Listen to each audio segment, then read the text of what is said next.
Hello. મેં સાંભળ્યું હા બધું. હું આ બધું તમે જે બોલતા હતા ને મારું મગજ ખાય છે ને એ બધું સાંભળ્યું મેં. તને નહીં ખાતી તું મગજ? છેલ્લા કેટલા વખતથી આવું પાણી ઉકાળીને પીએ છે ને લોહી ડાયરેક્ટ પીએ તું. અલા કાકા, તને હું અરે મને ડોક્ટરે કીધું છે મગજ ખાવાનું. મગજ ખાવાનું ડોક્ટર કે? અરે એમાં શું છે, કેટલા વખતથી હું ડાયટિંગ પર હતી ને. એટલે મગજ ખાવાનું કીધું? સાંભળો તો ખરા. હા ડાયટિંગ પર હતી ને તો કશું ખાતી નથી હું. હા તો એમણે એવું કીધું કે હવે જો એ શરૂઆત કરો ને તમે હા તો તમે મગજ ખાઓ એમ. બે મગજ ખાવ એટલે મગ લઈ કઠોળ. શું?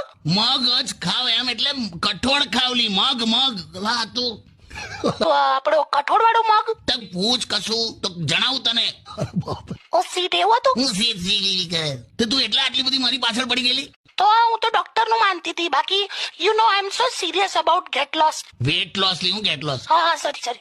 બાપરે બાપ, છેલ્લા અઠવાડિયાથી ત્યાં જે રીતે અસહયોગ આંદોલન કર્યું છે મારા ખિલાફ. સોરી, હવે બાય મિસ્ટેક વજન ઉતારવું જ છે મારે. શું કરું બોલો? વજન એ માત્ર શબ્દ નથી, આખું વાક્ય છે. વજન, વધારે જમવું નહીં. આમાં બધું આવી ગયું. સારું, હવે ચલો તમે ચીડાશો નહીં. ઓકે, મૂકું છું. હા મૂકી દે. છે ને કાકા, મિસઅન્ડરસ્ટેન્ડિંગ હતી.